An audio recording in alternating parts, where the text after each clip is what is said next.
It may have a firm borrowing limit, but you're only required to make a minimum monthly payment on the total amount you owe.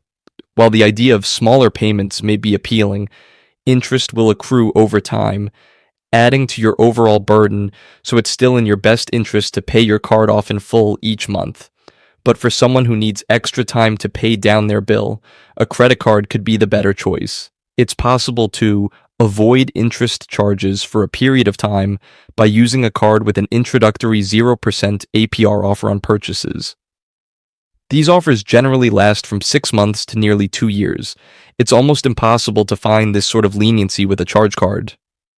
How can I get a charge card? Although credit cards are available even to those with not so great credit, a charge card typically requires a good to excellent score. That's because the issuer is taking a bigger risk by assuming you'll pay your full bill every month and not giving you a preset spending limit.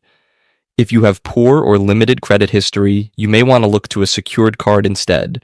American Express is the only major issuer that still offers cards that resemble a traditional charge card.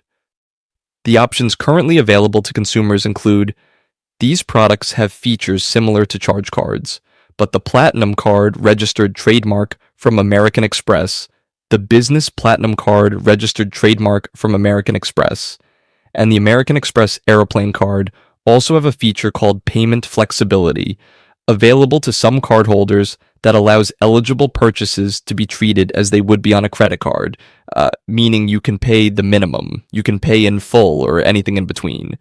They don't have to be fully paid off at the end of the billing cycle and are subject to interest charges.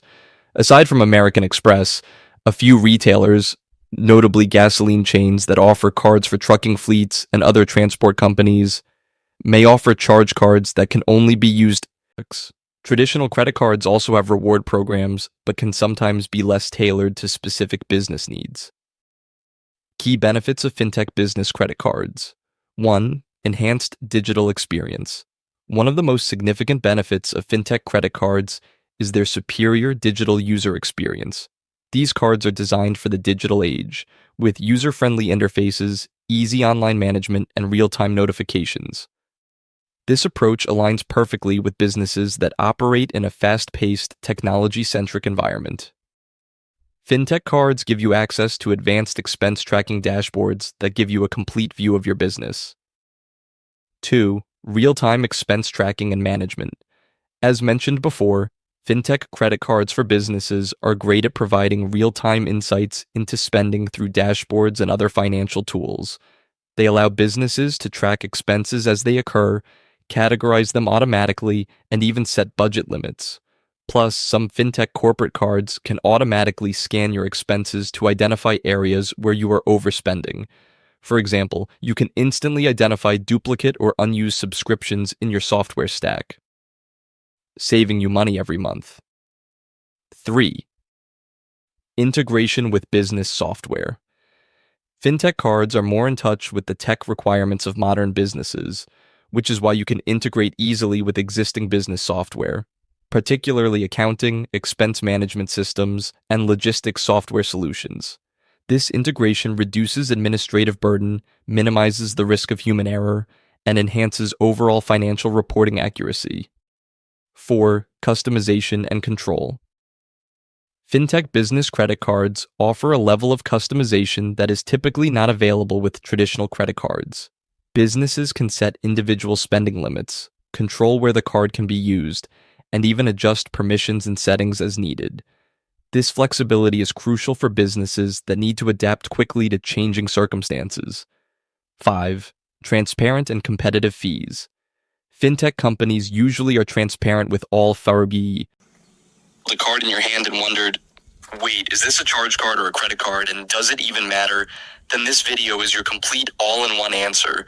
We're diving deep into the core differences, use cases, benefits, drawbacks, and everything in between, so that by the end of this video, you'll not only understand how charge cards and credit cards work, but also know exactly which one is right for your lifestyle, spending habits, and financial goals.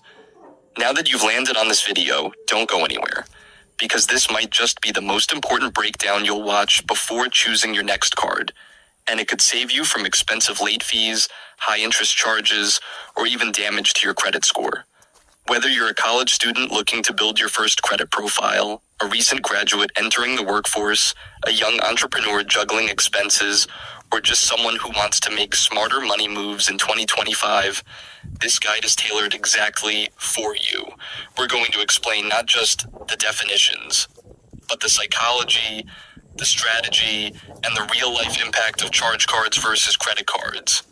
Because in today's economy, where every swipe counts, you deserve to know exactly what you're getting into. So what exactly is a charge card? A charge card is a payment card that requires you to pay your full balance in full every single month. There's no option to carry a balance or pay only a minimum amount like you can with credit cards. That means if you spend $1,500 in a billing cycle, you owe $1,500 when your statement hits. If you don't pay it in full, you risk major penalties, often high late fees, account suspension, or even default. Charge cards do not have preset spending limits in the traditional sense, but that doesn't mean unlimited spending. Instead, your purchasing power adjusts based on factors like your payment history, income, and spending habits. It's flexible, but still based on trust. American Express is the most famous issuer of charge cards, especially their platinum and gold cards, though even Amex now blends some credit features into select versions. On the flip side, credit cards let you borrow money from a bank or issuer up to a certain credit limit, say $5,000, and you can choose to pay the full balance or a portion of it every month. If you don't pay in full, you carry a balance and pay interest on that balance, usually at rates ranging from 18% to 29% or even more, depending on the card and your credit score. With credit cards, you can revolve debt, which means you're allowed to maintain a balance and roll it over month to month, but that flexibility comes at a price: interest charges. So the big difference boils down to flexibility versus discipline. Charge cards force you to stay disciplined. You must pay in full every time. Credit cards give you flexibility, but that flexibility you must pay in full every time. Credit cards give you flexibility, but that flexibility can turn into debt quickly if you're not careful. Now, why do charge cards even exist? What's the advantage? Well, charge cards often come with high-end rewards, premium travel benefits, elite customer service, and concierge services that credit cards don't always offer, especially those with no annual fees. Since issuers know you'll pay your balance in full, they're more likely to reward you with premium perks. Think airport lounge access, Uber credits, airline fee reimbursements, or even private jet programs. Plus, charge cards don't have a hard spending cap like credit cards do. So if you've built trust with your issuer, you can use the card for high-ticket items or business expenses without worrying about hitting a strict limit. That's why many business owners and high-income individuals prefer charge cards. It's all about flexibility for big purchases while staying financially responsible. But what about credit cards? Well, their main advantage is, you guessed it, credit. Credit cards help you build a strong credit history when used responsibly. Since you're allowed to carry a balance and make minimum payments, they're more accessible to beginners, students, and consumers who need a buffer for emergencies. They also offer promotional intro APR periods, balance transfer options, and cashback or points-based rewards. Credit cards come in a wide range of types, from secured credit cards for those with poor credit to premium travel cards for frequent flyers. You'll find cards that offer 5% back on groceries, 3% on gas, or 1.5% on everything, depending on what fits your spending style. So let's now compare them side by side. Charge cards require full payment monthly. Credit cards let you carry a balance. Charge cards usually have no preset spending limits. Credit cards do. Charge cards often offer luxury travel and lifestyle perks. Credit cards offer cashback and interest-based features. Charge cards usually have high annual fees, some going above $600. Credit cards can range from $0 to $700 annually. Charge cards help enforce spending discipline. Credit cards require self-discipline. Char.